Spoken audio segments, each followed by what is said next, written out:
Shalom, selamat pagi Bapak Ibu Saudara, bagaimana kabarnya? Biarlah kebaikan dan kemurahan Allah senantiasa melimpah dalam kehidupan kita semua. Pada hari ini kita akan kembali merenungkan firman Tuhan dalam Kejadian 9 ayat 7 sampai 11 dengan judul perikop perjanjian Allah dengan Nuh bagian yang ketiga. Saya akan bacakan bagian perikop firman Tuhan bagi kita semua. Demikian firman Tuhan. Adapun kamu beranak cuculah dan bertambah banyaklah memenuhi bumi. Ia bertambah banyaklah di atasnya. Berfirmanlah Allah kepada Nuh dan anak-anaknya yang bersama dia. Sesungguhnya aku membuat perjanjianku dengan kamu dan keturunanmu, dan dengan segala makhluk hidup yang bersamamu, segala burung, ternak, dan binatang liar yang bersamamu, yang keluar dari bahtera itu, segala binatang di bumi. Aku menetapkan perjanjianku dengan kamu bahwa sejak ini segala makhluk tidak akan dilenyapkan oleh air bah lagi, dan tidak akan ada lagi air bah untuk memusnahkan bumi. Bapak Ibu Saudara, pada bagian ketiga dari pasal 9 ini Allah meneguhkan kembali janjinya kepada Nuh. Allah pertama kali menyatakan janjinya kepada Nuh dalam Kejadian 6 ayat 18 dengan menyatakan, "Tetapi dengan engkau aku akan mengadakan perjanjianku." Dan setelah Nuh keluar dari bahtera, Allah meneguhkan kembali janjinya dan dapat kita perhatikan di dalam ayatnya yang ke-9. Lalu pada ayat yang ke-10, Allah tidak hanya meneguhkan janjinya kepada Nuh dan keluarganya saja, tetapi juga kepada keturunan Nuh serta semua makhluk hidup yang selamat dari air bah. Keteguhan penggenapan janjinya dinyatakan melalui pernyataan bahwa Allah tidak akan memusnahkan dunia dengan menggunakan air bah lagi. Saudara, Allah tidak pernah mengingkari janji-janjinya. Apabila kita perhatikan kata perjanjian di dalam bahasa aslinya yaitu berit, muncul 7 kali dalam 10 ayat. Hal ini dapat kita perhatikan di dalam bagian perikop 9 ayat 8 sampai 17.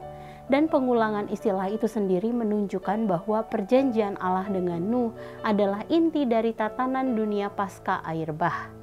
Kata perjanjian dapat menjadi penanda kesetiaan sang pembuat janji, bahkan mengingatkan mereka akan kewajiban untuk memenuhinya. Hal ini menunjukkan bahwa Allah sebagai sang pembuat janji memiliki anugerah dan kemurahan yang besar atas ciptaannya. Ia tidak hanya menempatkan dirinya sebagai pembuat janji, tetapi juga akan memberkati semua ciptaannya saat janjinya tersebut digenapi. Saudara, semua orang Kristen adalah penerima janji berkat. Janji tersebut adalah janjinya tentang keselamatan serta kehidupan bersama-sama dengan Allah kelak, janji pemulihan, janji kesembuhan, serta janji-janji lainnya. Bagi kita atau bagian kita adalah menanti-nantikan kegenapan semua janjinya atas kita dalam ketaatan kita kepadanya. Saudara, ada banyak hal yang dapat mengalihkan fokus kehidupan kita dari Allah. Misalnya pencarian kebahagiaan hidup baik dalam melakukan hobi, pencapaian target tertentu, atau bahkan dalam melakukan kebaikan kepada sesama. Saudara, tidak ada yang salah ketika kita melakukan hal-hal tersebut. Namun, ketika kita membiarkan ego dan kepuasan diri berlebihan menguasai hati kita saat melakukan hal-hal tersebut, maka prioritas sejati kehidupan kita akan bergeser dari Allah menjadi kepada diri sendiri. Dan karena itu, sebagai umatnya yang akan menerima penggenapan janji berkat, mari tetap hidup dalam ketaatan kita akan perintah-perintahnya dan bertumbuh di dalam iman. Saudara, mari menenangkan diri kita di hadapannya dan merenungkan firman yang baru saja kita dengar. Saudara, apakah ketaatan kepada Allah masih menjadi prioritas dalam seluruh pekerjaan, keluarga, dan pelayanan kita? Jika tidak, mari kembali meneguhkan komitmen kita di hadapannya dan meminta Roh Kudus untuk mencurahkan pertolongannya atas kita di dalam melaksanakan komitmen tersebut.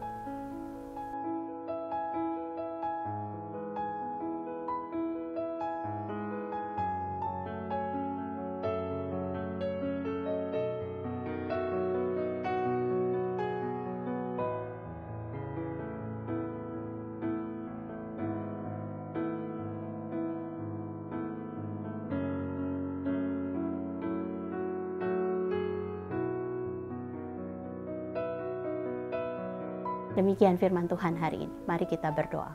Tuhan, terima kasih. Engkau sungguh Allah yang senantiasa menggenapi janji-janji-Mu, Tuhan.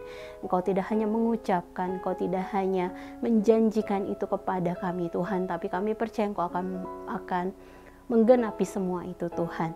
Dan karena itu hari ini, Tuhan, pagi hari ini kami kembali minta dikuatkan, kami kembali minta diteguhkan, Tuhan. Tolong kami, bimbing kami di dalam kami melakukan segala aktivitas untuk kami menjalani kehidupan kami sehari-hari, Tuhan, sehingga kami rindu kami tetap bisa menjadi berkat, Tuhan, dimanapun kami berada. Dalam setiap hal yang kami kerjakan, kami bisa melihat bahwa nama Tuhan dipermuliakan. Terima kasih, Tuhan. Dan kami menserahkan hari ini dalam tangan kasih-Mu. Kami tahu bahwa Engkau yang senantiasa ada bersama-sama dengan kami dan tidak pernah meninggalkan kami. Kami menserahkan kehidupan kami seutuhnya dalam tangan kasih-Mu.